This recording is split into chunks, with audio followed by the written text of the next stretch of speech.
Hola, ¿cómo están? Hola, ¿Qué tal? bien, ¿y tú? Bien, bien, gracias. ¿Cómo les pinta el semestre? Más o menos. Pesado. ¿Sí? ¿Sí lo están sintiendo pesadito? Sí. Híjole, espero que ya o agarran la onda ustedes o agarramos la onda los profes para ponernos de acuerdo y no lo sientan tan pesado. No tienen prendida a nadie su cámara, ¿verdad? Porque no los veo. Sí. A ver, ¿dónde están? Mm,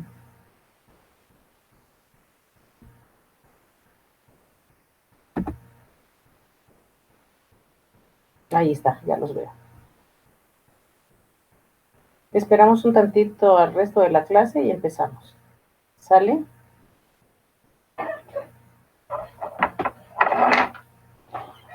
A las 4:05 empezamos. Voy a pasar lista mientras. Vladimir, Ana y Braulio.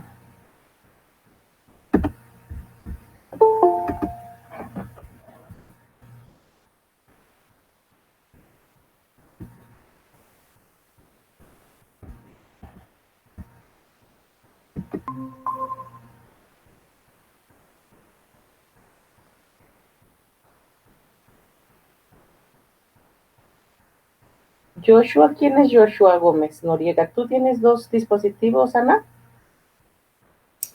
Es que, estoy en la compu de mi hermano, pero ya la cambié. Según yo ya estoy yo otra vez, ¿no? Sí, ya salió, ya se quitó el otro. Sí.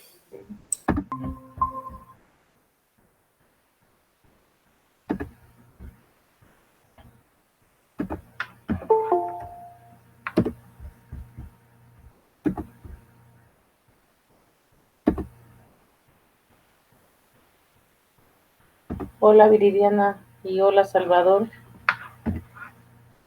Buenas tardes. Buenas tardes, ¿cómo estás? Bien. Qué bueno. Pues bienvenida a la clase, no tenía el gusto de conocerte. ¿Puedes prender tu cámara, por favor? Sí, claro, permíteme. Gracias. No sé, solo falta, déjame ver. Hola, ¿cómo estás? Bien. Solo falta Daniel y Lupita y Karina, ok. Estuve, bueno, mientras se conectan los que faltan, revisé así someramente sus temas, me emocionaron. La mayoría escogió polinización y están interesantes los temas que eligieron.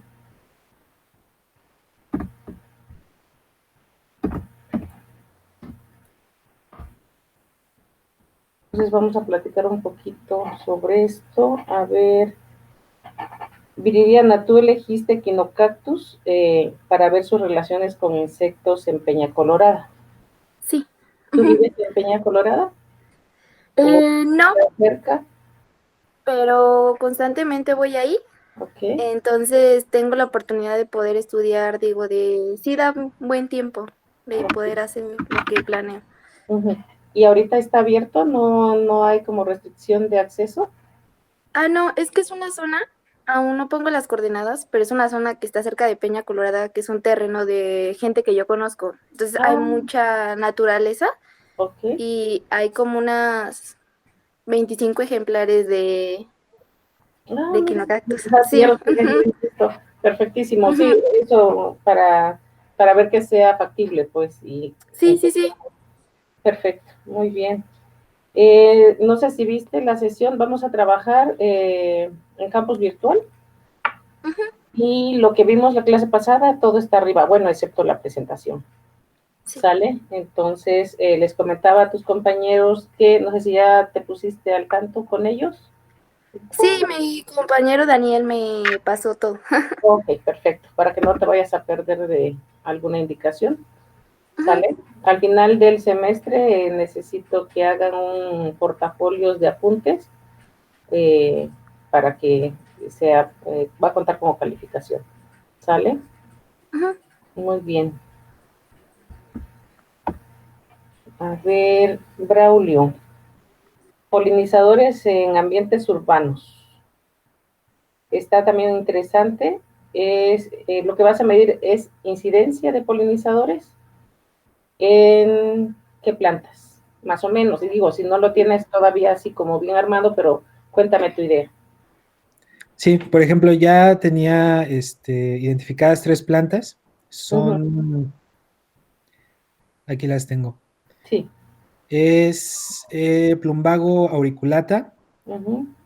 Sena didimobotria Ujú. y Calonche marmorata. Ah, ok. Y entonces lo que vas a hacer, piensas hacer es como un comparativo o en general nada más ver la interacción de esas especies.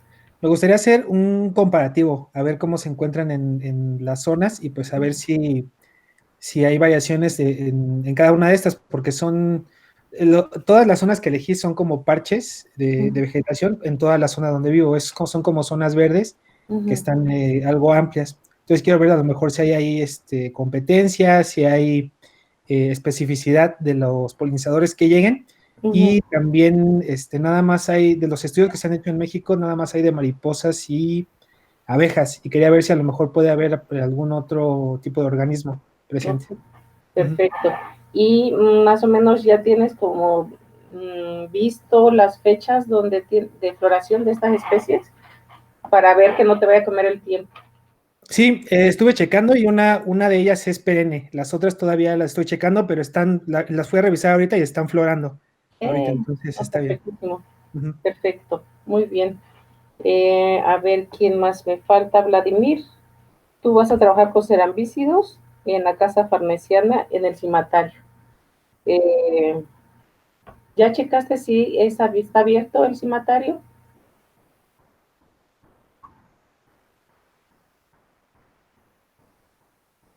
No sé, ¿te queda cerca? Ok, perfecto. Sí, lo que yo les pediría es que no bajen la guardia, chicos. La situación está fea ahorita. Entonces, lo que menos quiero es de que alguno de ustedes se enferme o enferme a sus familias. Ustedes están chavos y yo sé que van a aguantar. Pero a veces tenemos familiares que tienen comprometida su salud o son mayores. Siempre, por favor, cuidemos eso, ¿sale? Entonces, si se les ve, si se en el camino ven que se les complica el acceso a algún lugar que ustedes eligieron, vayamos pensando en el plan B, ¿va? Entonces, muy bien. Y lo que tú piensas hacer, cuéntanos un poquito, Vladimir.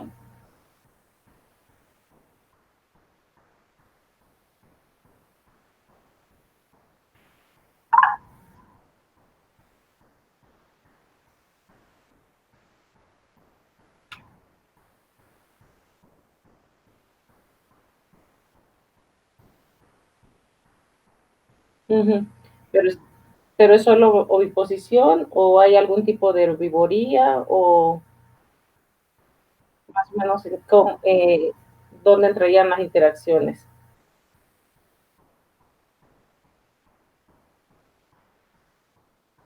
¿Ok? Muy bien. Entonces sería polinización. ¿O estás abierto a herbivoría también? Ok.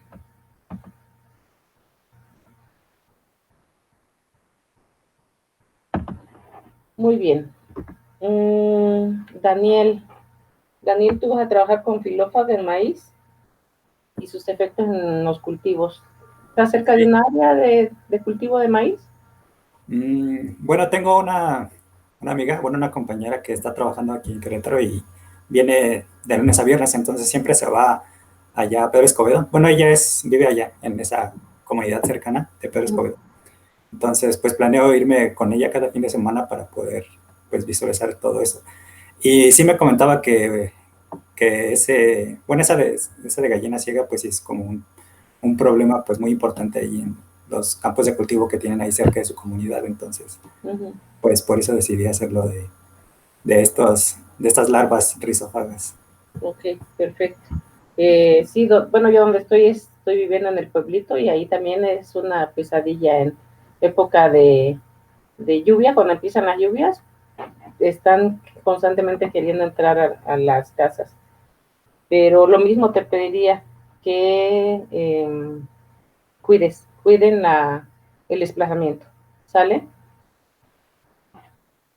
Sí. Ok. Entonces ya vimos, déjeme admitir a Karina. Ok. Salvador. ¿Tú Aquí vas a estoy. trabajar con visitantes florales en el género, no sé qué escribí aquí, pero es una de la familia de los geranios, ¿no? Sí, es básicamente. Ujú. Lo elegí porque creo que es lo que más cerca tengo. O sea, yo quiero ser muy franco, ¿no? Ajá. Originalmente yo quería hacer otro enfoque, yo quería ir a los campos de cultivo, porque donde yo vivo es un pueblito, ¿no? Entonces hay muchos campos así. Quería ir a los campos de cultivo a muestrear lo que eran las hormigas, las pogomirmes, y revisar el tipo de mirmecocoria que hacían, o sea, qué tipo de plantas eran las que estaban dispersando en ambientes perturbados respecto a ambientes no perturbados. Yo tengo aquí el cerro también, ¿no? Que no tiene ninguna clase de ese tipo de cosas, y hay parches de vegetación donde todavía se podría hacer, pero no lo quise hacer, o bueno, me la pensé al final y decidí eso, que bueno, que me hace un poco más sencillo, porque en donde yo vivo recientemente empezaron a hacer atracos. Y a plena luz del día, no nada más anoche, ayer pasó, extorsionaron a una persona, y la semana pasada también mi mamá estuvo presente. Entonces no quiero exponerme a esos lugares porque han estado empezando a hacer esas cosas. Entonces dije, voy a agarrar jardines y esa planta en específico, porque yo sé que aquí hay mucho de esa planta, mucha gente la tiene, y centrarme en lo que eran jardines urbanos y pues el tipo de polinizadores no, porque quise poner algo más general, de visitantes florales que podían recibir esas plantas, ¿no? Para no moverme tanto, no exponer tanto y tampoco exponerme a mí, porque no sé en qué momento pueden caer. Y dijera usted, esa gente que tiene dinero, no, ya empezaron con gente cualquiera. Ups. Sí, es importante que veamos siempre eso, ¿no? Una regla de oro que siempre yo doy es nunca, aunque sea de día, no salgan solos. La situación está complicada en muchos aspectos. O simplemente a veces uno se da un mal paso, metes el pie en un agujero y te lo rompes, y si vas solo se te complica. Y Entonces, bueno, para los biólogos, a acompañarse siempre. Y ahorita con estas y situaciones de seguridad, con más ganas. tengo el de mi abuelo que está aquí enfrente, tengo el mío, el de mis vecinos que también tienen, sé que son gente que sí me daría chance de hacer muestras ahí, y pues con una planta que al menos considero que tiene bastante representación, porque sí se tiene mucho por acá. O sea, no es lo que me gustaría, yo debo admitirlo, me hubiera gustado hacer otro enfoque, pero por la situación no lo puedo hacer. Sí, pero eso está perfecto porque sí tenemos que cuidar todos los puntos y todos los contextos. Muy bien, gracias, Salvador. Para el caso de cerambícidos, tú comentaste que vas a hacer colectas nocturnas, ¿verdad? En algún trabajo alguien me dice que va a hacer colectas nocturnas. ¿Eres tú, Daniel? ¿O quién? Vladimir.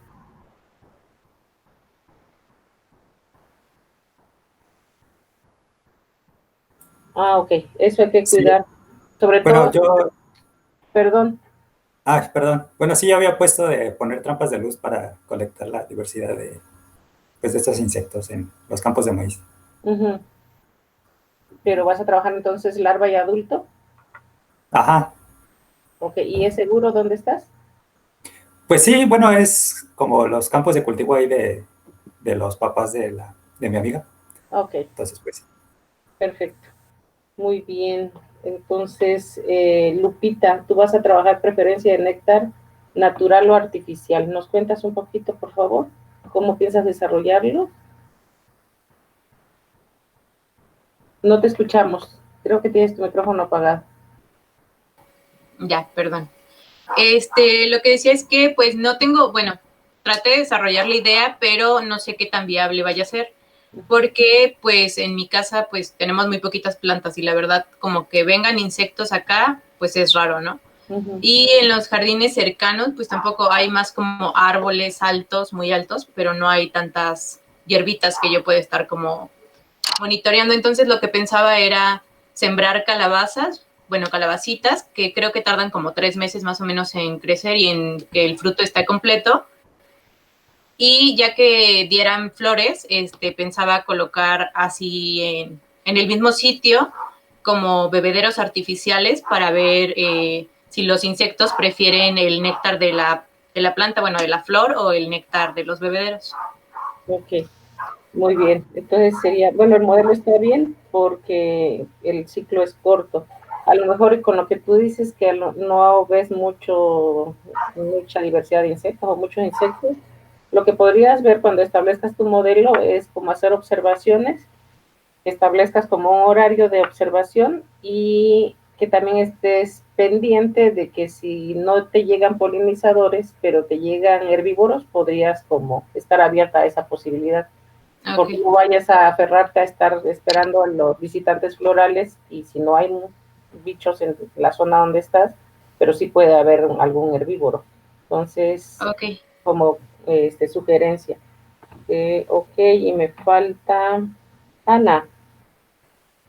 Tú me dices que vas a trabajar abundancia de insectos con árboles nativos y exóticos. ¿Nos cuentas tantito, por favor?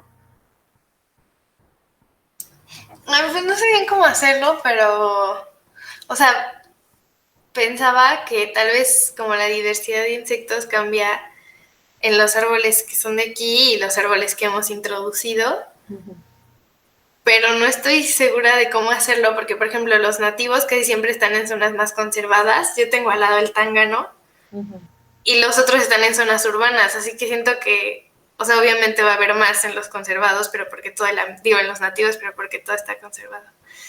Y ya, o sea, quería ver si había una diferencia, o por ejemplo, si había ciertos insectos como asociados a las nativas que fueran como bioindicadores o algo así, o a las exóticas, quién sabe.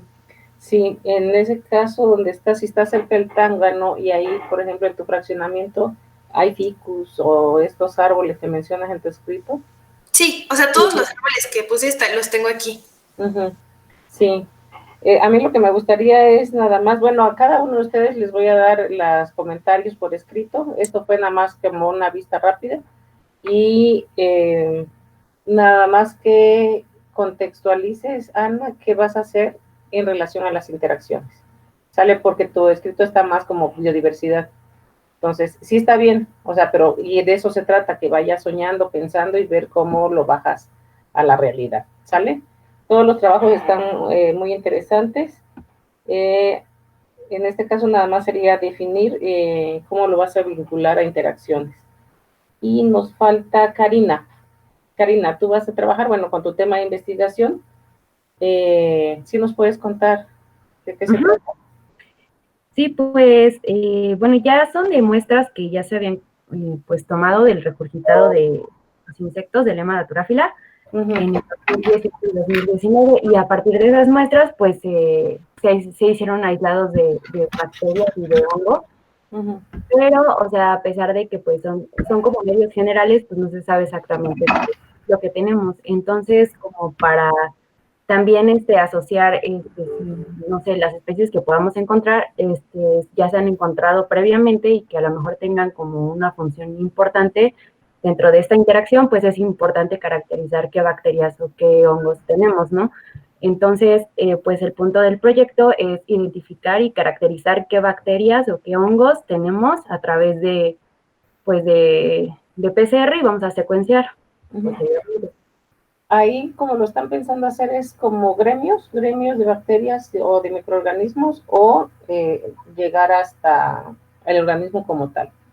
Sí, es lo que yo también le pregunté a mi asesora, porque sí, ya, probablemente nada más lleguemos hasta género, o tal vez especie o algo así, digo, pero no sé exactamente si vamos a llegar hasta especie, o sea, tal vez sí a género, pero no sé si es especie. Sí, es que esos grupos son complicados, algo complicados. La ventaja es que vas a trabajar con molecular, entonces sí vas a sacar información interesante.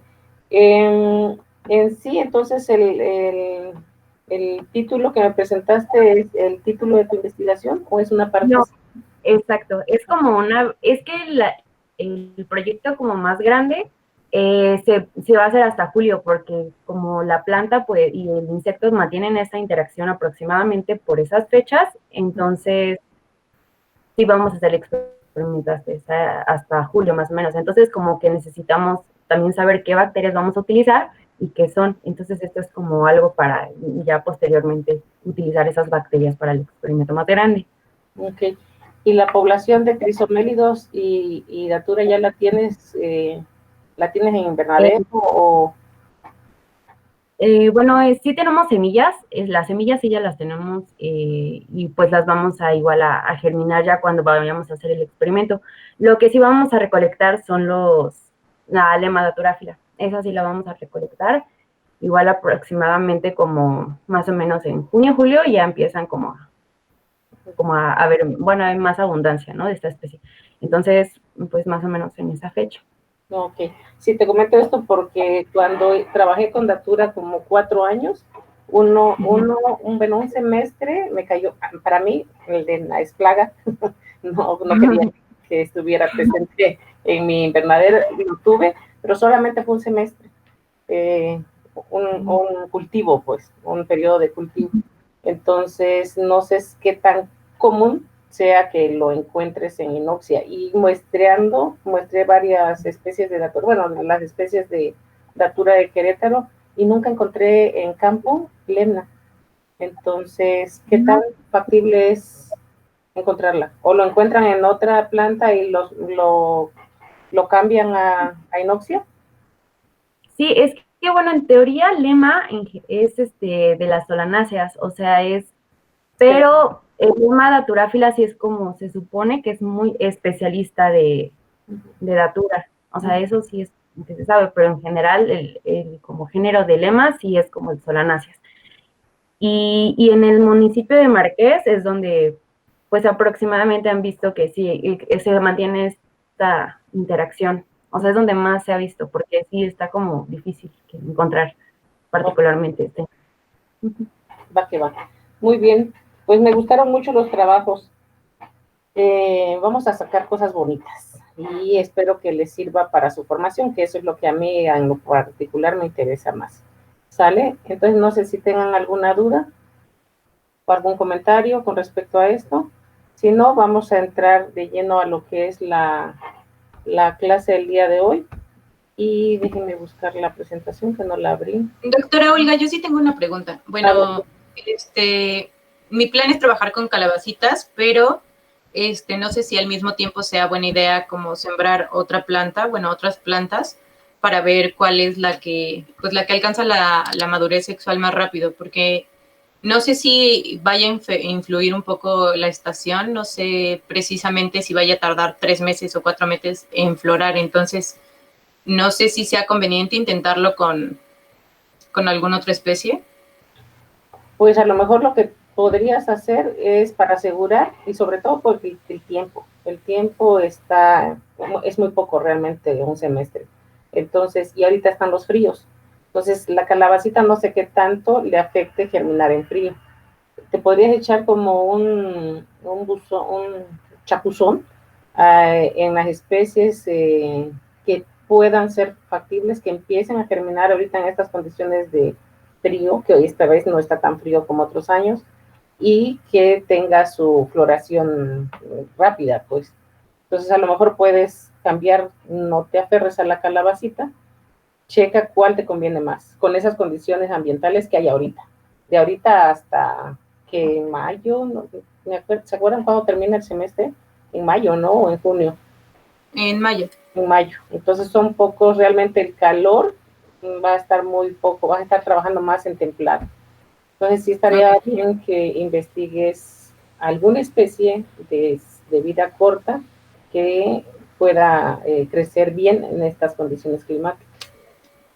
Ok, sí, entonces reviso y le comento si hay algún cambio. Sí, en ese sentido, chicos, chicas, no necesariamente porque lo primero que enviaron es este trabajo genial, si siguen con esto porque van avanzando ustedes en su documento y en sus resultados a futuro. Pero si ven que por alguna razón no es factible, estamos todavía en estas primeras clases de cambiar, o de eso se trata.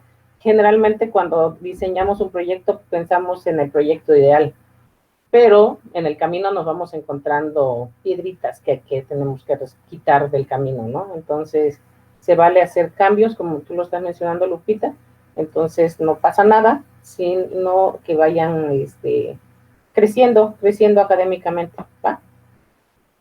Ok, entonces busco la sesión para que, no sé cómo están acostumbrados ahorita ustedes a tomar apuntes, si les va bien pueden tomar captura de pantalla de la presentación y después van como complementando, no sé, eso es cuestión de que cómo se les facilite más a ustedes, ¿sale?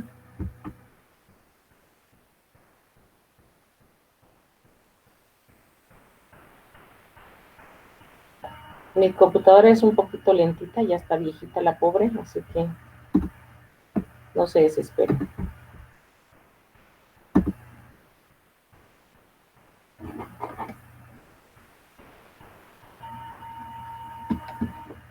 También si hubiese problemas de conexión, estoy en la UAC y a veces en la UAC es más complicado mantener la conexión.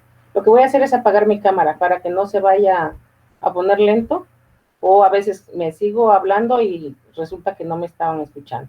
Entonces voy a apagar la cámara para tener mejor recepción. ¿Va? Sí, está bien.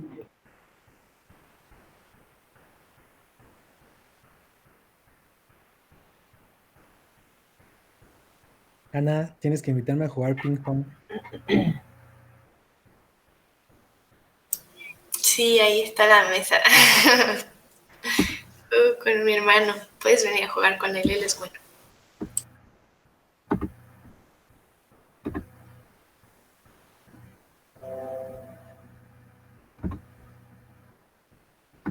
¿Sí ya ven mi pantalla? Sí, ya. Ah, perfectísimo. Sí. Entonces, hoy lo que vamos a hablar, bueno, es cómo empezar el tema de las interacciones. Y bueno, el estudio de las interacciones bióticas ha sido como un tema que ha traído la atención de muchos investigadores.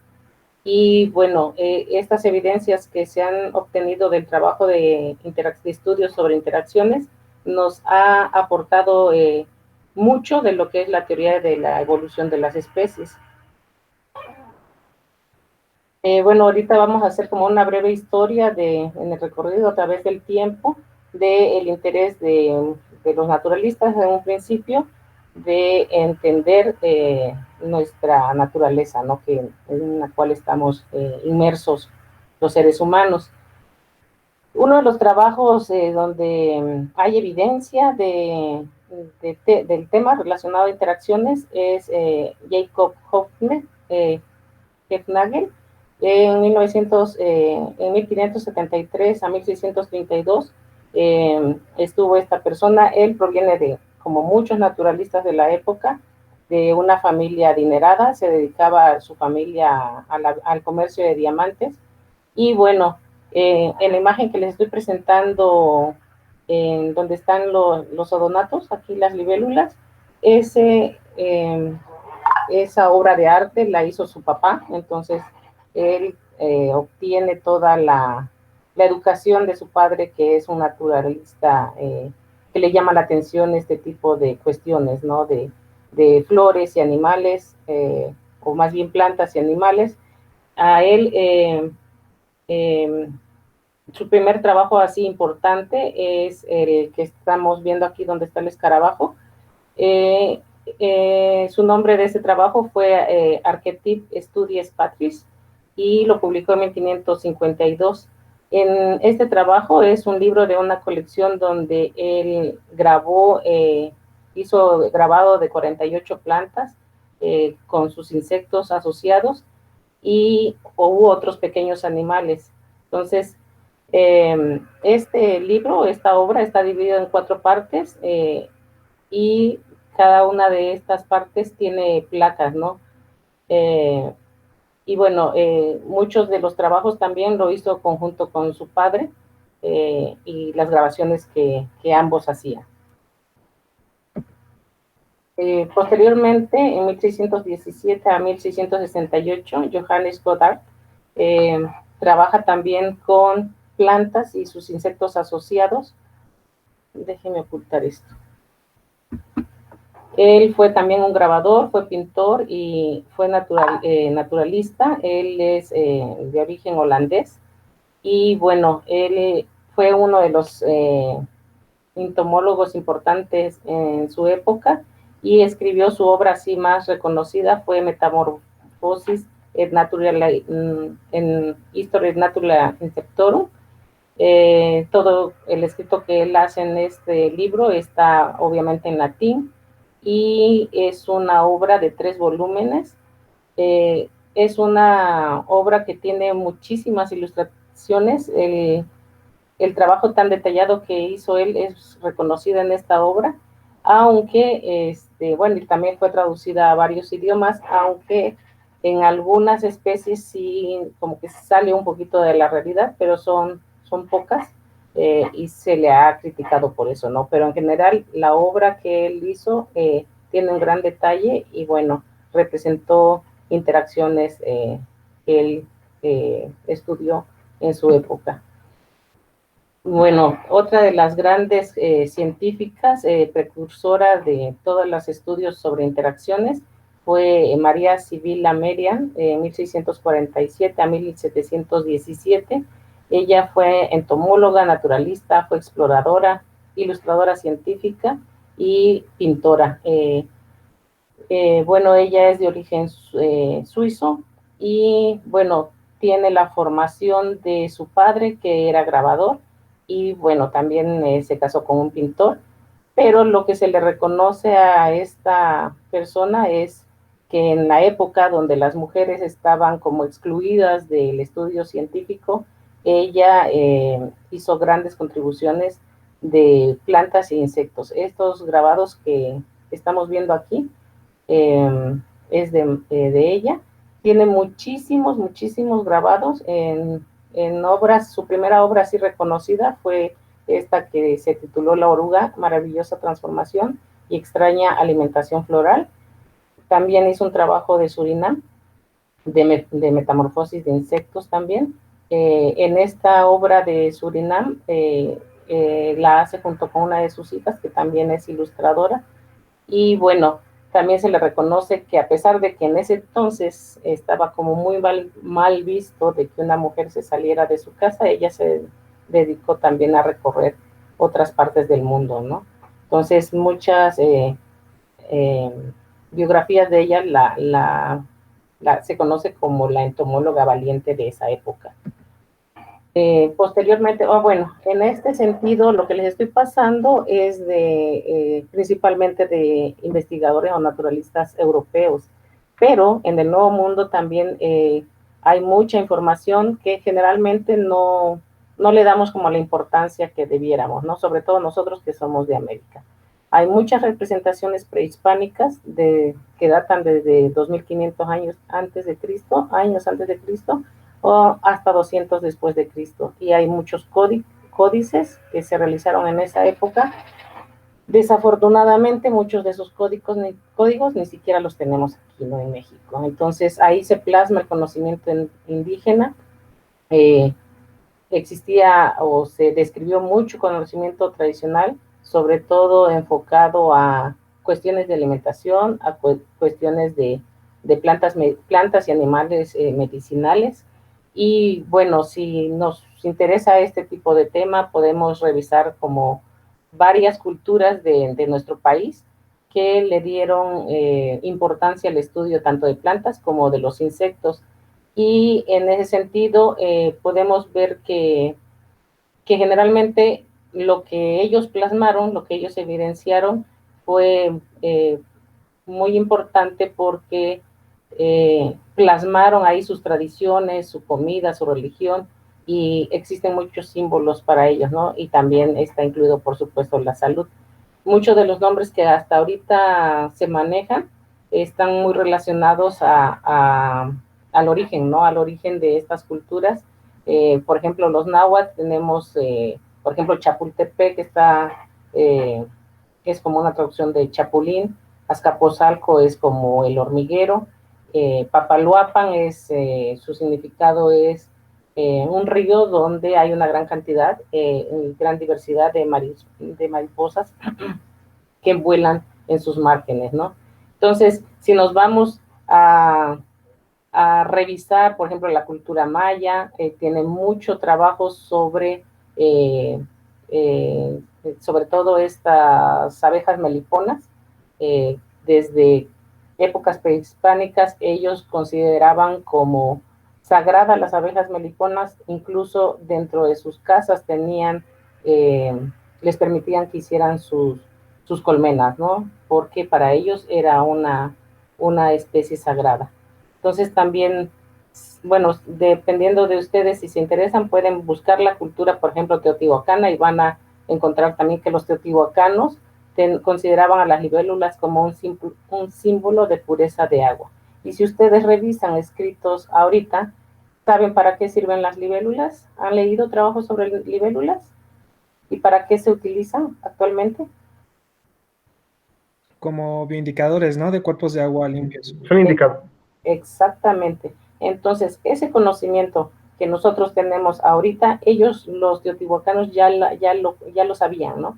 Entonces, por eso, por el simple hecho que ellos consideraban a las libélulas como eso, la pureza que tiene el agua, ¿no? Entonces, sin embargo, también hay conocimiento o hay como evidencia de que no todos los insectos los creían buenos, ¿no? Hay también algunas culturas de nuestro país que relacionan a los insectos con entes malignos o demonios, ¿no?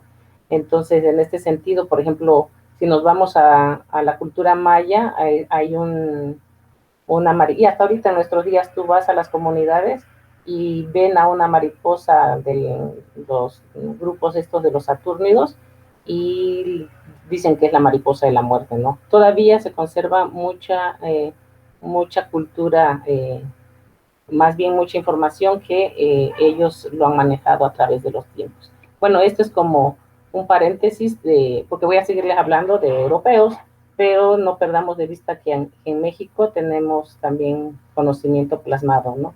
Y que sería bueno como también no olvidarnos de eso y seguir contribuyendo a ese conocimiento. Que bueno, en general eso es lo que estamos haciendo actualmente, ¿no? Bueno, y seguimos a través del tiempo con las interacciones. Bueno, ustedes ya han escuchado hablar mucho, creo, de Carlos Linneo, entonces y su relación que tuvo de sus trabajos con los hexápodos y plantas. Eso fue en 1707 al 78, ¿no? Después está Joseph Kohlrauter en 1733 a 1806. Él es conocido como el padre de la biología floral. Él hizo una descripción súper detallada de los sistemas de polinización por animales y sus implicaciones que tienen estos hacia las plantas. También tiene varias investigaciones sobre atractivos florales y también sobre hibridación. Él fue el primero que evidenció la polinización por viento.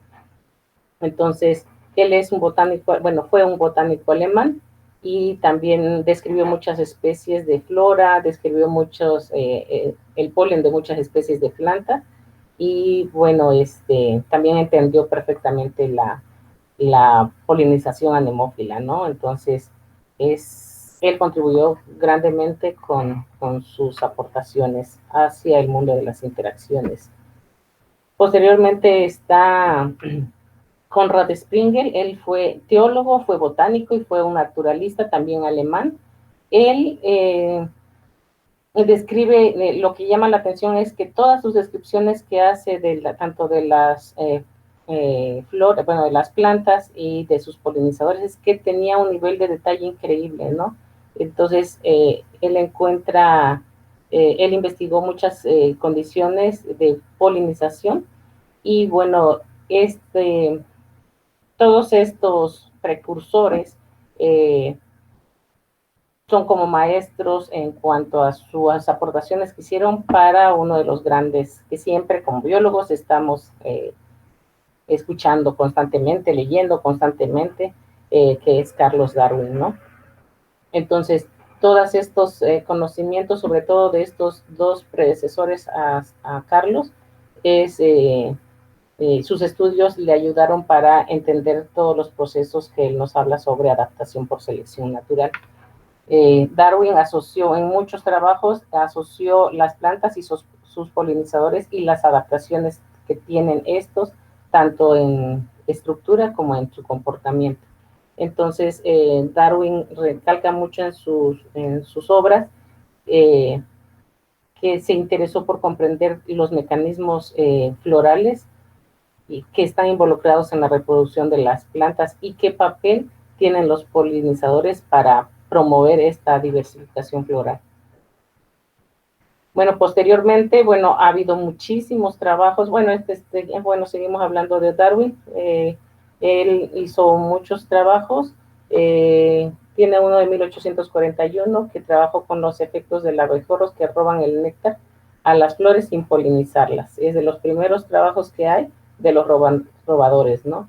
Que, bueno, estas especies, generalmente tenemos a la polinización como clasificada como una interacción positiva.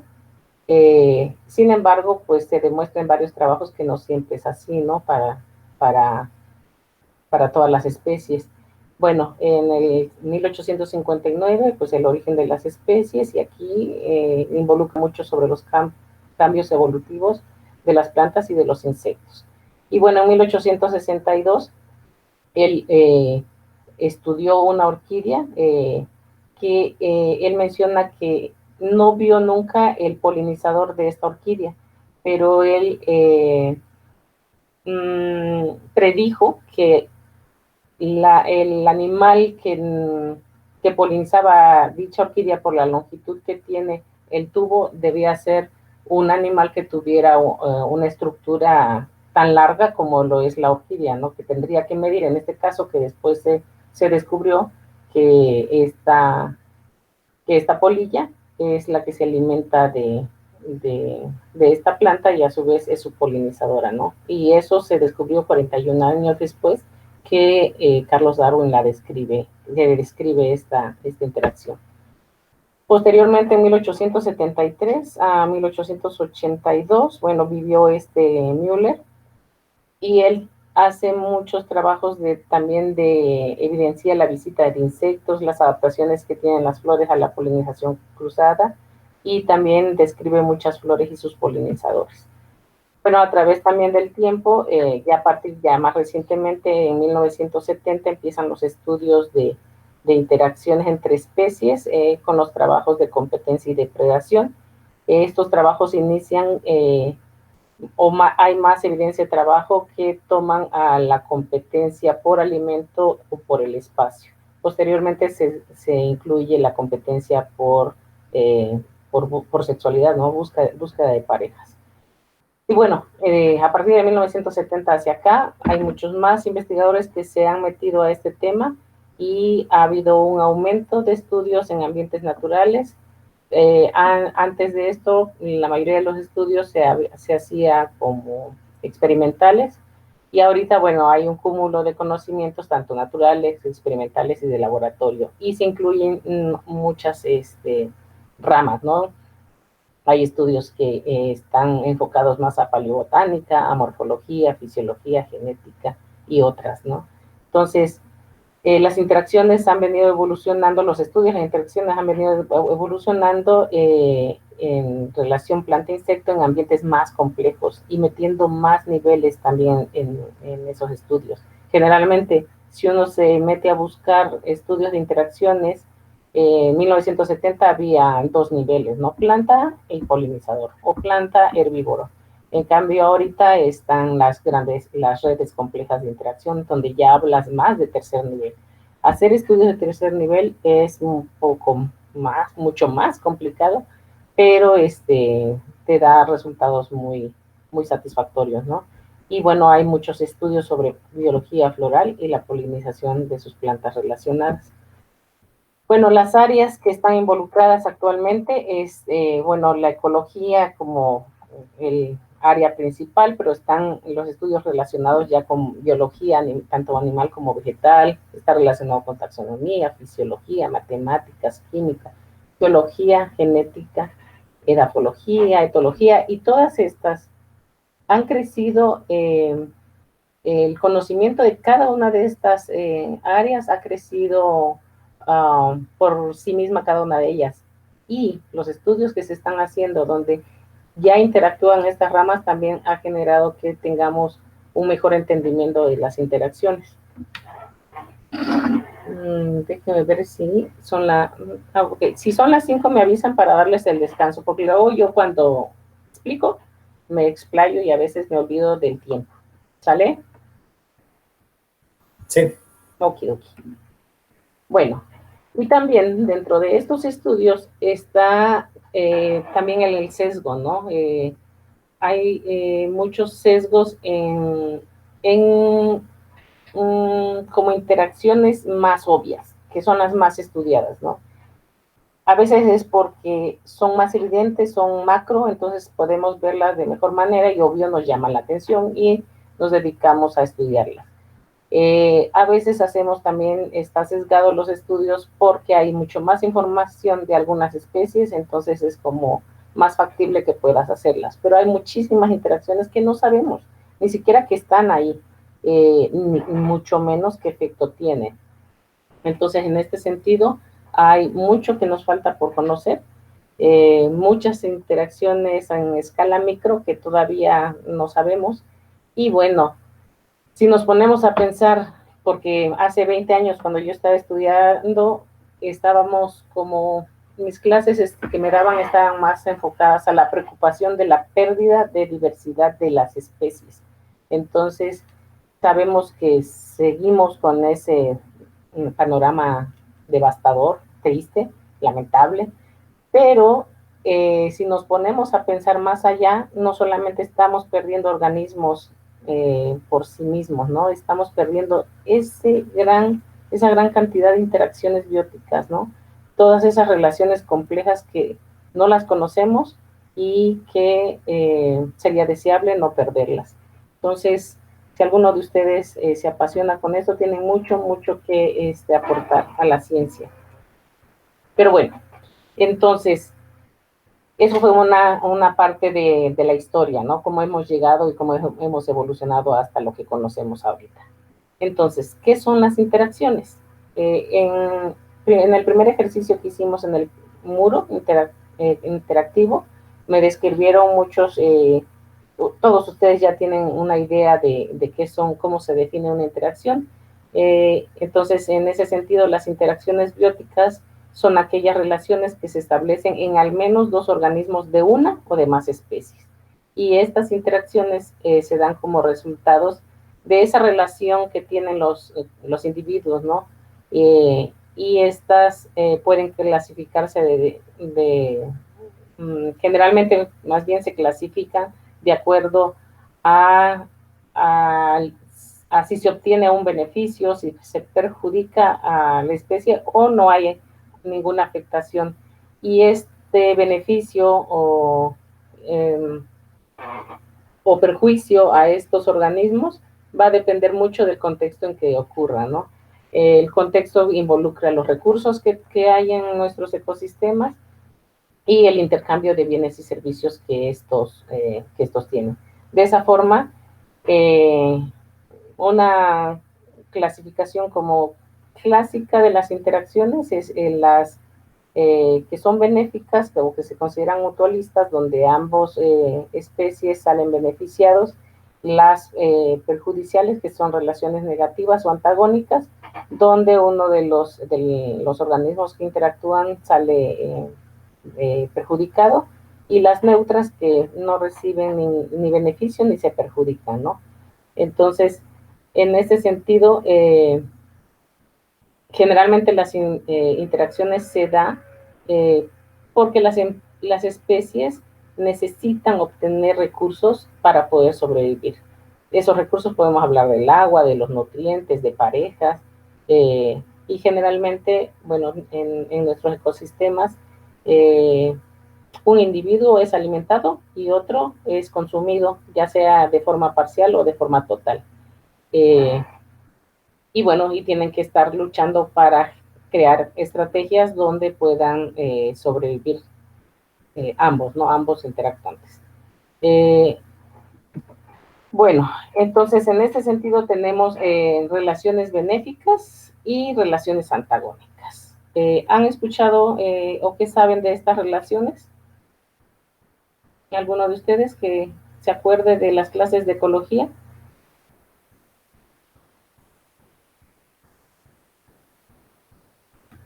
Ejemplo de relaciones benéficas, que se acuerden. Pues puede ser, por ejemplo, la simbiosis.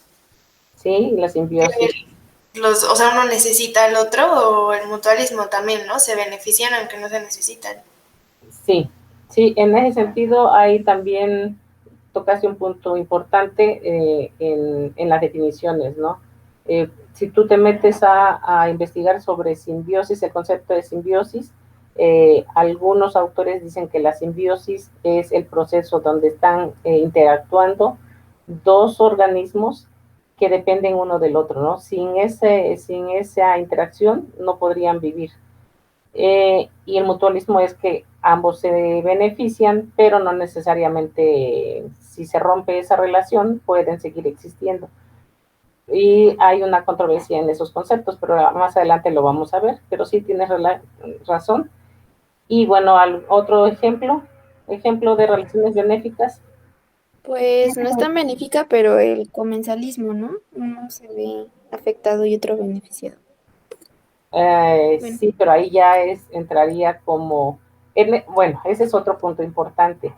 Hay investigadores que ponen a esta categoría de interacciones, lo ponen como una matriz, donde ustedes imagínense un área de píxeles de que va desde el negro hasta el blanco.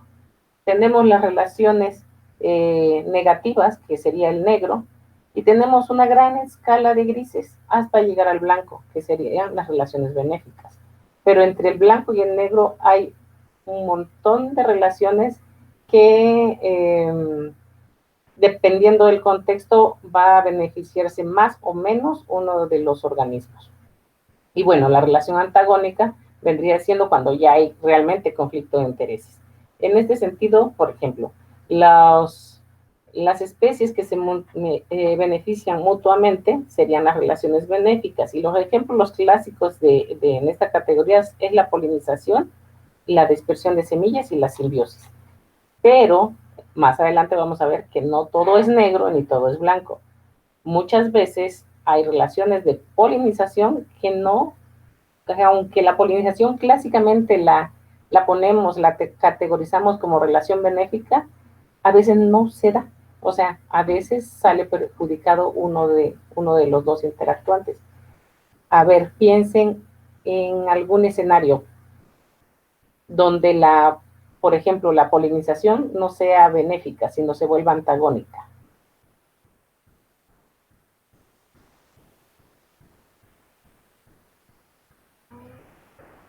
Busquen en sus recuerdos. Me lo mencioné en la diapositiva anterior. Perdón. Dime. Que tal vez, por ejemplo, si la planta sí puede autopolinizarse, pues no sería tan benéfico porque pues lo que busca es como diversidad, ¿no? Entonces, si el polinizador está ahí y está solo en esa planta, pues tal vez no le conviene. Sí, en ese sentido es dependiendo del ambiente donde se encuentre la planta. Hay muchísimas plantas que se autopolinizan. Dependiendo de si está en una zona aislada donde hay pocos polinizadores, es una ventaja que una planta se autopolinice. Tiene la desventaja que no tiene esta transferencia de genes, ¿no? Entonces se mantiene con sus mismos genes, y entonces ahí sería como desventaja. Pero Estoy pensando más bien en lo que acaba de comentarles en los robadores de néctar. ¿Saben cómo trabajan los robadores de néctar? No van hacia la flor, ¿no? Atacan como a las partes inferiores, la corola y demás, ¿no? Ajá, hacen un agujero en la corola y ellos toman el néctar y él se benefició. Él sí obtuvo lo que quería, pero la planta no. Entonces, Hay para uno la al revés, ¿no? Perdón, se me ocurrió, perdón, es que no me sé el nombre de la planta que lo hace, solo sé la interacción. Es una orquídea que lo que hace es imitar la forma de la avispa y esta se trata de aparear, pero no tiene beneficio la avispa en sí, solo la flor. Exactamente. Se dan las dos cuestiones. Este ejemplo que pones de las orquídeas que imita a una abeja hembra. Entonces sus flores, los pétalos de las flores parece una hembra de una abeja. Entonces llegan los machos a aparearse y llevan el polen. Pero en realidad ahí la que se benefició fue la planta, mediante engaño, obvio, pero se benefició porque la abeja llevó su polen hacia otra orquídea. Es el caso opuesto de lo que les estaba comentando hace ratito, que los que roban el néctar, los que se benefician son los animales y pierde la planta. Y en el caso de la orquídea se beneficia la planta, pero no el animal. Entonces, a pesar de que es considerado como tal la polinización mutualismo, vamos a ver en la naturaleza vamos a ver esa escala de grises que les estoy diciendo, que no siempre se cumplen las condiciones. ¿Ok? ¿Hasta aquí no tienen ninguna duda? Bueno, entonces seguimos. En la interacción en la que las dos especies salen perjudicados ya sea por limitación de recursos, es el antagonismo. Y uno de los antagonismos que se conoce es la competencia. En cambio, cuando un individuo se ve beneficiado al consumir otro de otra especie, estamos también hablando de relación antagónica, pero esa relación se conoce como depredación. Y variantes de la depredación, ¿saben cuáles son las variantes de la depredación? Está el parasitismo, ¿no? Así es. Ese es uno. El endoparasitismo también. Ajá, y hay otro.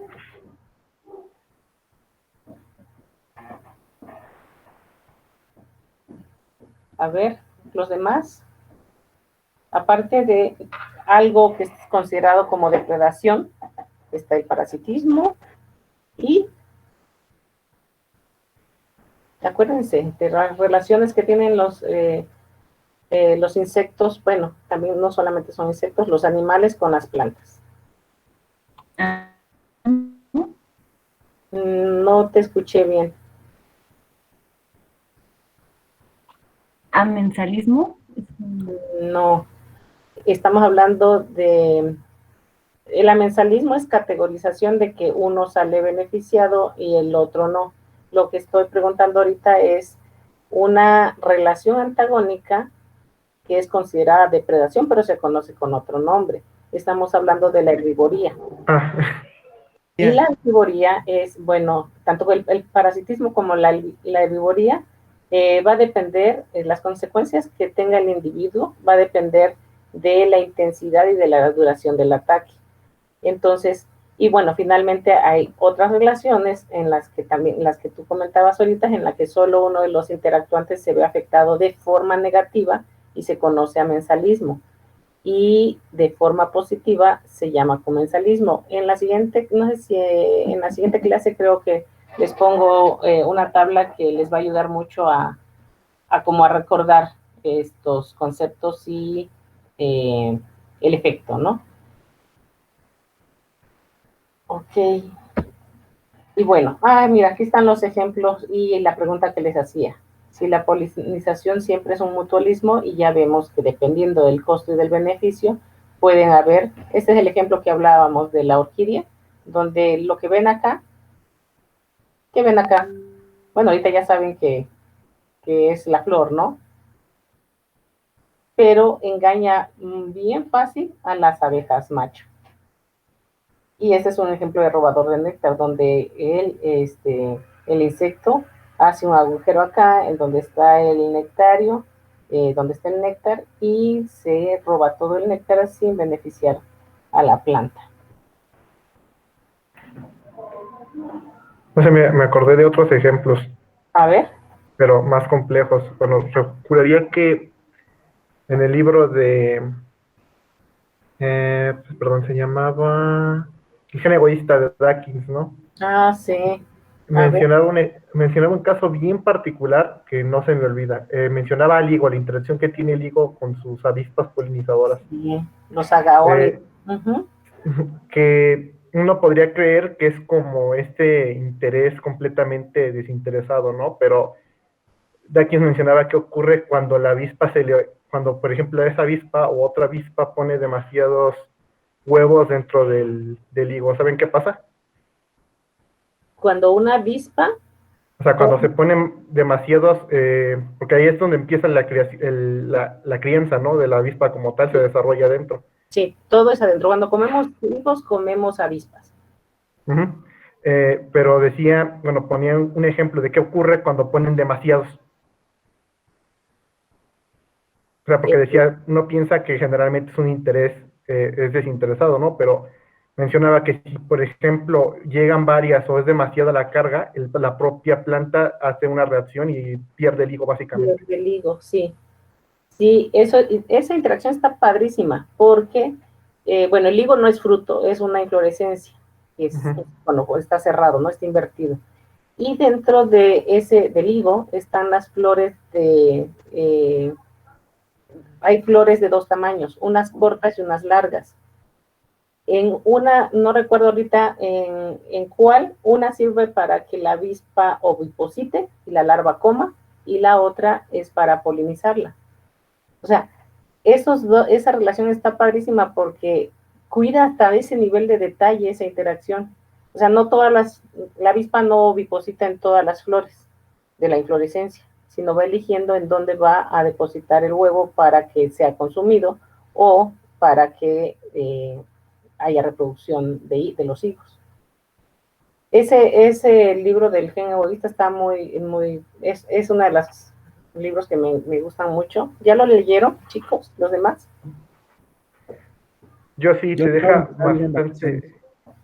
Ese estaría bien que se echen un chapuzón y lean, ¿no? Yo sí, porque te abre muchísimo el aspecto, ¿no? Que cómo puedes decir, bueno, cómo una cosa te lleva a la otra y no están separadas. Sí, entonces, sí. Creo que la cosa más fascinante bueno, yo no lo había pensado así, que me cambió bastante el punto de vista de ver las cosas, porque una de las críticas que hacía Dawkins al inicio, y dice que lo hacen la gente así en la cotidianidad, ¿no? O sea, se pelean mucho con, no es que no debe ser egoísta, o es que es malo ser completamente altruista cuando las dos cosas están atadas a la mano, ¿no? Las dos van de la mano. Claro. No existe un egoísmo puro y no existe un altruismo puro, todo tiene un interés. Claro. Pero una cosa te lleva a la otra, independientemente de lo que uno podría creer. Claro. En ese sentido, como incorporándolo al estudio, es esa relación de costo-beneficio, ¿no? Sí, todo se basa en relación costo-beneficio. Sí, así es. Sí, muy buen punto. Y bueno, también hay otro, bueno, Dawkins, Richard es como... Doctora, una pregunta. Bueno, ¿el libro se encuentra como parte del material que puso en el virtual o ese lo buscamos aparte? No, lo buscan aparte. Eso yo... Si quieren yo les comparto, tengo el link. Sí, por favor. Porque gracias. También está otro de este mismo autor de los replicadores. O sea, sí, están los replicadores y el relojero ciego, ¿no? También está parte del relojero ciego. Tú eres Salvador, ¿verdad? Sí. Ok. Si lo pudieras subir los links, ya ves que hay una opción ahí en mensajes, en la plataforma, para que igual lo tengan todos. ¿En el virtual o en WhatsApp? El campus virtual. En el campus virtual vaya quedando como el cúmulo de información ya teniéndolo en un solo lugar. Perfecto. Bueno, entonces... Doctora, perdón que le interrumpa. ¿Cree que podamos tomar los 5 minutos o 10 minutos para ir por agua? Perfecto, sí, qué bueno que me lo recordaron porque ya me había olvidado de eso. Muy bien, ya son 5:06. Nos vemos a las 5:16. ¿Va? Ok, vale. Gracias. Sí, de nada. Bye.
Hola, esperamos un tantito.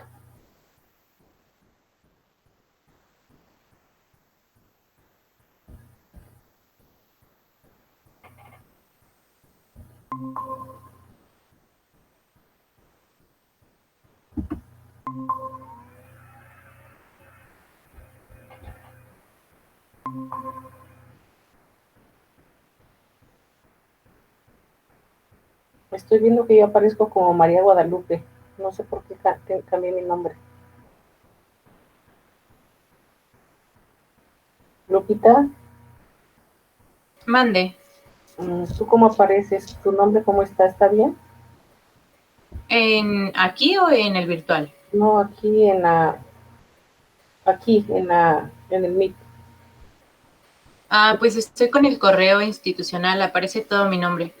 Sí, lo que pasa es que, pero ahora ya no me veo. Déjame ver dónde estoy. Aparecía con tu nombre.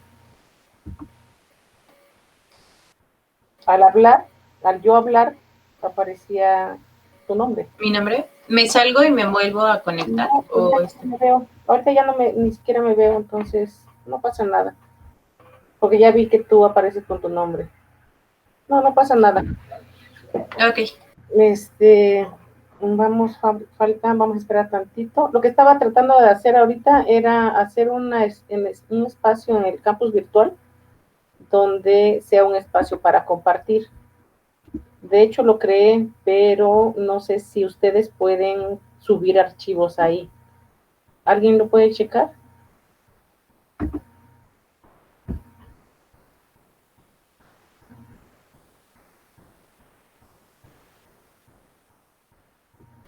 ¿En qué parte buscamos? Hasta arriba, o donde está el icono de mensajes, puse otro espacio donde dice espacio para compartir. Y lo creé como libro, pero no sé si a ustedes les permita subir. La otra es que yo lo haga como tareas y se suban los archivos. Pero quiero ver si funciona así como lo dejé. Voy a subir otro, a ver cuál pueden ver.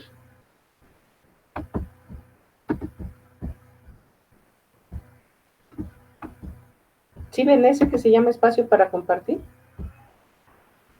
Entrando Sí, en aparece, pero no deja hacer nada. no deja hacer nada, entonces lo voy a eliminar y voy a borrar. Oh, pero voy a copiar todo lo que escribí. Soy floja para escribir. Ya no pasar tanto tiempo. Okay.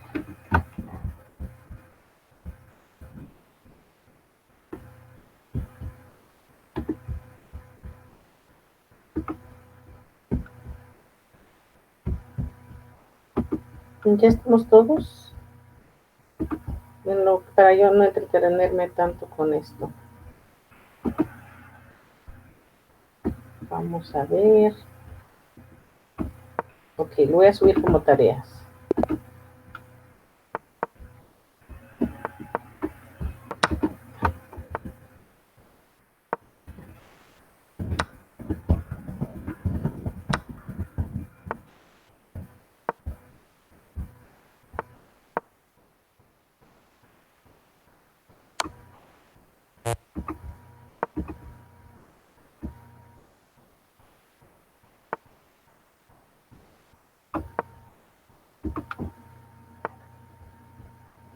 A ver. Pueden probar ahí donde ya lo puse, espacio para compartir, y está como la manita con el folder. Salvador no se ha conectado. Ah, me escribió que dice que no puede entrar. A ver. No, ni siquiera me pide ingreso. Si le puedes comentar que se salga o sea, que apague y vuelva a intentar a ver si lo deja. Ok. Ya se pueden añadir archivos. Ah, perfectísimo. Entonces, para que sea ese espacio que si ustedes quieren compartir algo que sea de interés o si hay algún tema que les interese para discutirlo en clase y así estar como con el material todos, para que lo podamos leer todos y discutirlo en clases. O sea, a veces hay personas que encontraron un artículo que está súper mega interesante, entonces es bueno compartir, ¿sale? Y estoy abierta a eso también. Ahí está, ya.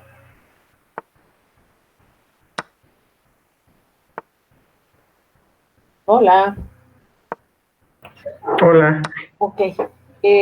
Ahorita que te estábamos esperando justo, se creó en el campus virtual un espacio para compartir. Está abajo de mensajes. Ingresando al campus virtual está mensajes y espacio para compartir. Entonces, para que subas ahí, porfa, lo que vayamos a compartir todos. Va, es que bueno, entré, pero no vi que se pudiera subir. Lo que había hecho fue meterme al blog de la materia y tal cual ahí lo había publicado, pero ya lo quité, lo voy a mover ahí. Ah, ok, sale, gracias, te estoy haciendo trabajar doble. Por ahí ya tenemos un espacio donde podemos subir cosas interesantes, ¿sale? Bueno, entonces voy a continuar con la clase. Me queda pocas diapositivas, entonces todavía no ven la... Ouch. Yo creo que si comparto pantalla es mejor.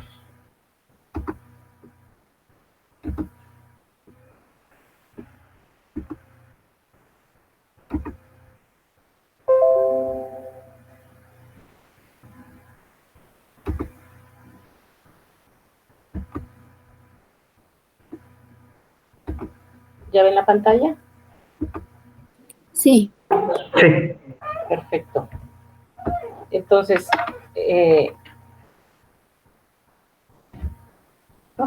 déjeme que me responda esta cosa. No me está respondiendo.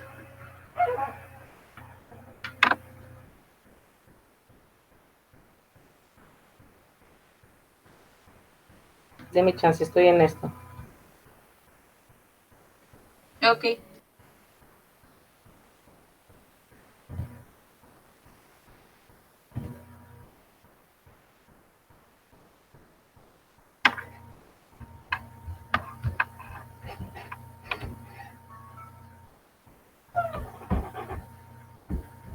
Va.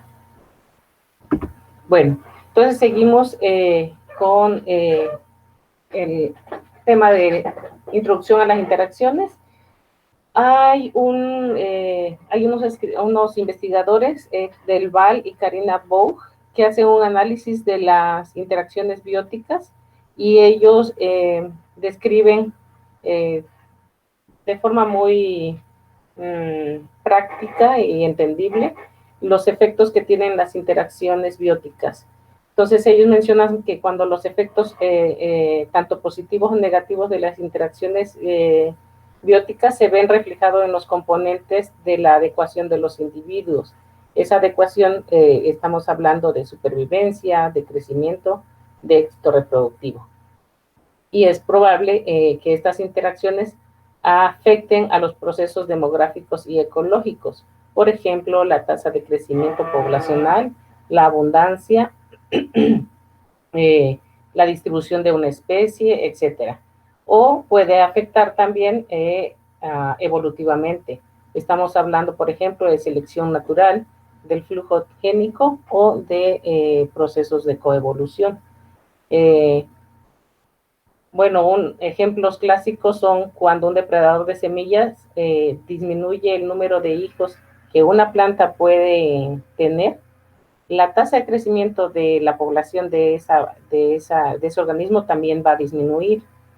De la otra forma, si hay individuos de esta especie de planta que tenga alguna característica heredable y que lo pase a sus siguientes generaciones y que esa característica le permita defenderse de los depredadores, pongamos, por ejemplo, puede ser defensas químicas o defensas físicas como las espinas, estas plantas tendrán mayor éxito reproductivo y por lo consiguiente van a predominar en la siguiente generación.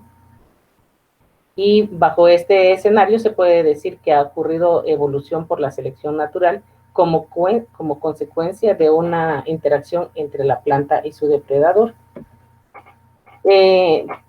Entonces nos lleva a la siguiente pregunta. ¿Por qué es importante estudiar entonces las interacciones bióticas? En todas las estudios que hay sobre interacciones, bueno, en la mayoría, mencionan la importancia que tienen estas interacciones como agentes de selección para poder entender la evolución de las especies. Y si no conociéramos las interacciones bióticas, sería como muy difícil poder explicar este proceso, ¿no? También el hecho que las interacciones sean como fuentes importantes de selección natural y promuevan la evolución de múltiples características o soluciones o estructuras adaptativas, coloca estas interacciones como una de las causas más importantes para entender la diversidad que tenemos en nuestro planeta. Y en ese sentido, estos autores mencionan que se podría esperar que entendiendo o conociendo las interacciones bióticas que hay en los distintos ecosistemas, podría esperarse que hay lugares donde hay una mayor cantidad de interacciones bióticas, también haya una mayor diversidad de especies.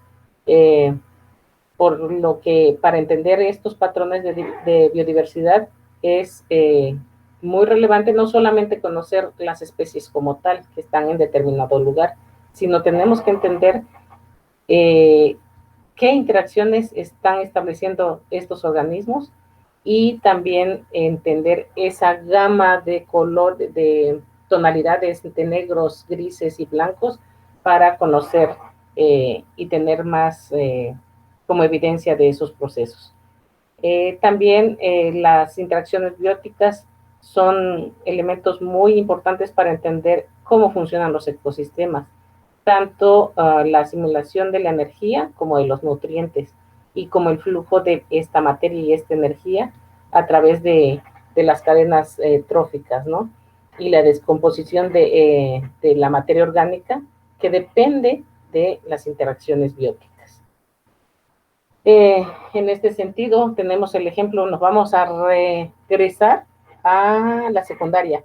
¿Ustedes se acuerdan que vieron estos esquemas en la secundaria? ¿O dónde lo vieron por primera vez? Hagan memoria. Desde la primaria, como por cuarto. ¿Por cuarto de primaria? ¡Wow! Sí. ¿Alguien más, aparte de Salvador, se acuerda cuándo vio esto? El flujo de materia y energía dentro de los ecosistemas. Pues sí, yo creo que igual en la primaria. La primaria, va, muy bien. Entonces, bueno, es el ejemplo clásico, ¿no? Para ponernos en contexto con este ejemplo. Las plantas dependen de las interacciones indirectas, con las bacterias para obtener el nitrógeno que necesita toda su maquinaria fotosintética que tiene que tener las plantas, ¿no? A su vez, la materia y la energía que las plantas están asimilando a través de obtención de nutrientes y a través de los rayos de la luz del sol, estas plantas concentran toda esa materia y energía en carbohidratos que posteriormente esos hidratos de carbono son consumidos por los herbívoros, quienes son consumidos por los carnívoros. Y así como es como la energía continúa a través de una cadena trófica, hasta llegar a los procesos donde los organismos mueren y entran los microorganismos, ¿no? Que procesan todo esta materia y lo regresan hacia el suelo como minerales y nutrientes que van a tener disponibles las plantas para que el ciclo continúe. De esta forma, las interacciones pueden determinar un buen funcionamiento de los ecosistemas a partir de esta relevancia para continuar el ciclo de nutrientes, el flujo de energía, la captura de agua, de minerales, de carbono. Entonces, y finalmente, ¿por qué también es importante estudiar las interacciones? Es En sí, bueno, si lo aplicamos para nosotros, los seres humanos, como siempre aplicamos todas las cosas, es esencial estas interacciones para nuestra propia existencia y supervivencia, ¿no? Ya que las relaciones entre especies están vinculadas con servicios ecosistémicos. Los servicios ecosistémicos, bueno, conocidos estos servicios como la polinización de cultivo, el control biológico de plagas, el control de enfermedades. Otras interacciones también tienen que ver mucho con enfermedades que alteran nuestra vida. Tenemos relaciones de parasitismo con muchos organismos que nos tienen a nosotros como hospederos y que nos producen enfermedades y puede causar muerte. Pero también tenemos los microorganismos que nos ayudan a procesar, por ejemplo, todo lo que comemos, ¿no? Sin la ayuda de los microorganismos que tenemos en el tracto digestivo, nuestra dieta estaría muy, muy limitada, ¿no? Entonces, el entender las interacciones nos ayuda en los diferentes procesos, ¿no? Que estamos inmersos como seres humanos. Y ya para terminar la clase, el ser humano está interactuando ya sea directa o indirectamente con muchas especies, pero estamos también alterando y destruyendo esos hábitats, perdón. Entonces, el reducir la cantidad y la calidad de los recursos que disponemos o muchas veces, como desgraciadamente pasa, al exterminarlas completamente, eso nos está afectando a nosotros directamente, aunque no lo queramos ver, ¿no? La contaminación que estamos generando, muchas veces ni siquiera nos ponemos a pensar en las repercusiones que eso tiene, ¿no? Y una de las cosas que a mí más me ha impactado, porque no lo pensé, o sea, tardé mucho tiempo en pensarlo y a veces hasta, no, siento que debía haberlo pensado de hace mucho, ¿no? El producir tanto plástico como lo estamos produciendo y lo vemos así de, sí, es un problema de contaminación, sí, se están creando islas basura, pero al pensar en cómo este plástico se está pulverizando a través de a través del clima, los cambios bruscos que hay, calor, frío, se rompe, se vuelven micropartículas y las micropartículas están depositándose en todos lados. Entonces, cuando lo pensé, me quedé sin ganas de comer sal, porque finalmente todos los depósitos de sal, bueno, excepto los que están en minas, están llenos de micropartículas de plástico, ¿no? Lo mismo pasa con estos insecticidas que salieron como pellets microscópicos que incluso son amarillos y las abejas o los polinizadores en general los confunden con polen y son llevados hacia tu hogar. Entonces es increíble cómo estamos nosotros en niveles como más básicos, el no entender esos procesos que nos estamos dañando directamente, estamos dañando el ecosistema, pero nos estamos dañando a nosotros mismos, ¿no? Entonces, con eso termino. Entonces, todas las acciones que estamos haciendo nosotros como seres humanos, tendríamos como, si no queremos desaparecer, tenemos que forzosamente tratar de hacer un cambio, ¿no? Porque en realidad sí la tenemos compleja. También no me gusta ser pesimista. Sé que somos suficientemente inteligentes como para encontrar soluciones y estoy segura que ustedes están comprometidos con la misma visión, ¿no? Entonces, siempre tratar de influir, aunque parezca mínimo, por mínimo que parezca la acción que estamos haciendo, estamos impactando.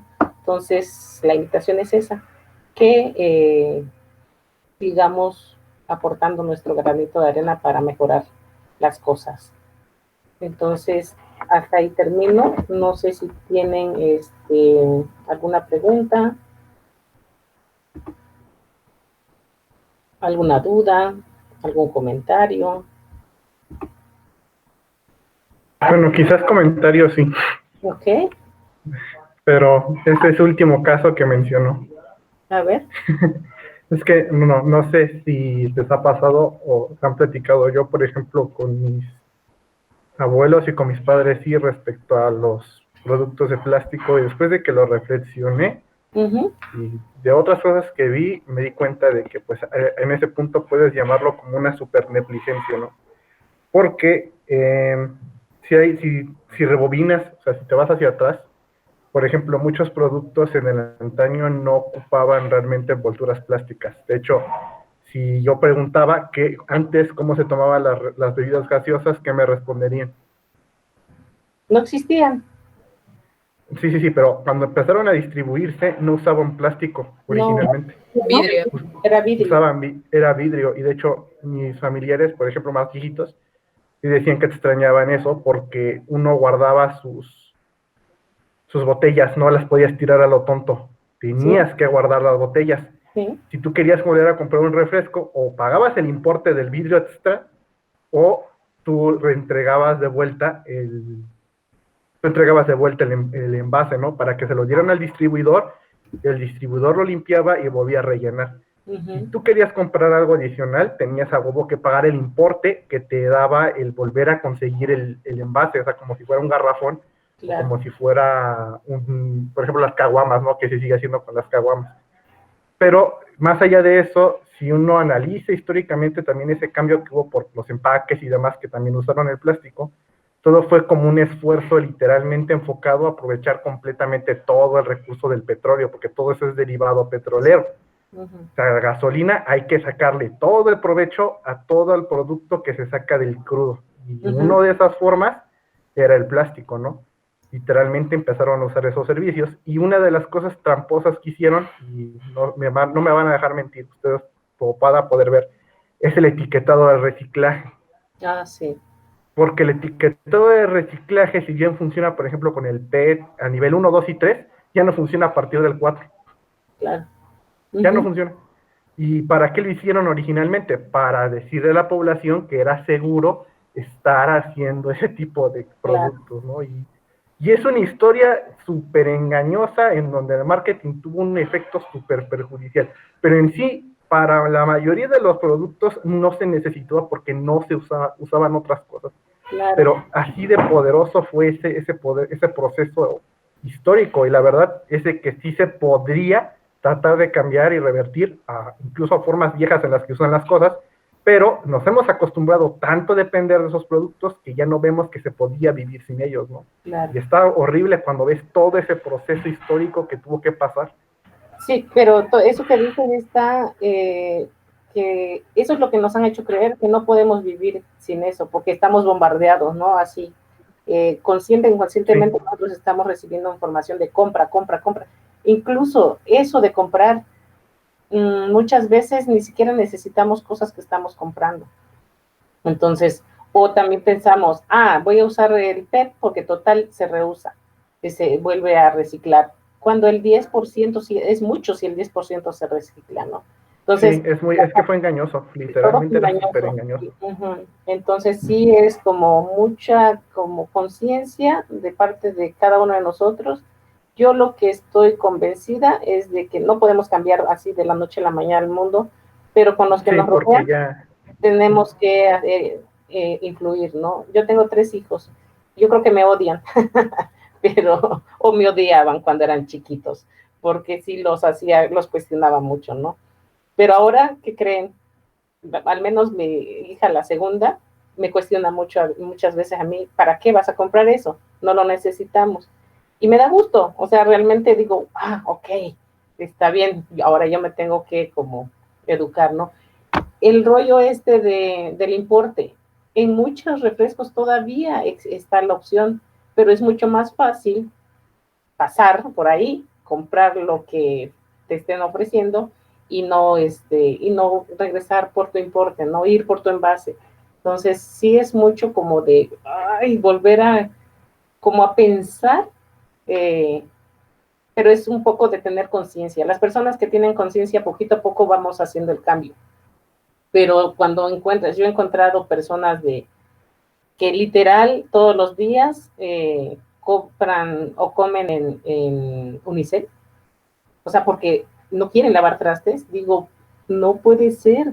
O sea, para mí es frustrante porque trato de evitar al máximo el unicel, ¿no? O una vez que fui a una exposición de productos ecológicos, voy a un stand donde hay unicel y me dicen que es bueno el unicel. Y yo le pregunté así con mi cara de, ¿qué? Dime por qué es bueno. Y me dice, es que mire, como se van haciendo capas en la tierra y el unicel va quedando entre esas capas, sirve para que el agua vaya como caminito. El unicel le hace un caminito a que el agua pueda filtrarse. Dices, esa información se lo dan a alguien que ni ha pensado, como, pues se lo cree, ¿no? Entonces, muy engañoso, ¿no? Con tal de vender. Entonces, sí nos queda como esa tarea. Yo creo que sí vamos a ir haciendo el cambio, aunque a uno quisiera que fuese más rápido, a veces no se puede. Pero yo estaba, bueno, siempre he visto de que el problema se lo deja uno a las generaciones más jóvenes y les decimos, no, es que tienes que hacer esto y el otro, y a veces les ponemos un panorama a los chavos o a los niños como muy gris. Entonces, sí, tenemos grandes problemas, pero vamos a encontrar las grandes soluciones. Y quizás entre ustedes esté uno que diga, ay, encontré la solución. La propones y vamos por ella. Entonces, hay que soñar. Yo siempre estoy con esa mentalidad, ¿no? De proponer, soñar y crearlo. Entonces, sí, ahí vamos a ir encontrando el cambio. O lo que pueden hacer también es, tienen familia, tienen sobrinos, tienen, no sé, gente alrededor, ir platicando de estas cosas, ¿no? Y sí cuesta, a mí con mis hijos me costó un montón, que se enojaban de separar la basura, por ejemplo, o llegaba a la casa y ya estaba ahí todo mezclado, y vamos otra vez, tienen que agarrar como el caminito, porque a veces no lo piensan, o es fácil, ¿no? Echar la basura sin separarla, por ejemplo. Entonces, no sé si hay algún otro comentario. Muy buen punto, Salvador.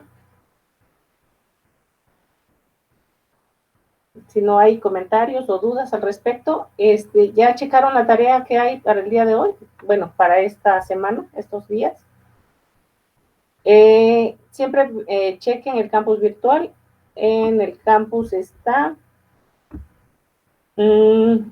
una tarea que es la actividad 2. Entonces, van a desarrollar conceptos que vamos a ver en la siguiente clase, y en recursos están los conceptos, la lista de conceptos que necesitan ustedes desarrollar, ¿sale? Entonces, y ahí también tiene la fecha límite, generalmente es un día antes de que entremos a nuestra siguiente clase, y les pongo el máximo que me permite el campus virtual, que es a las 23:55.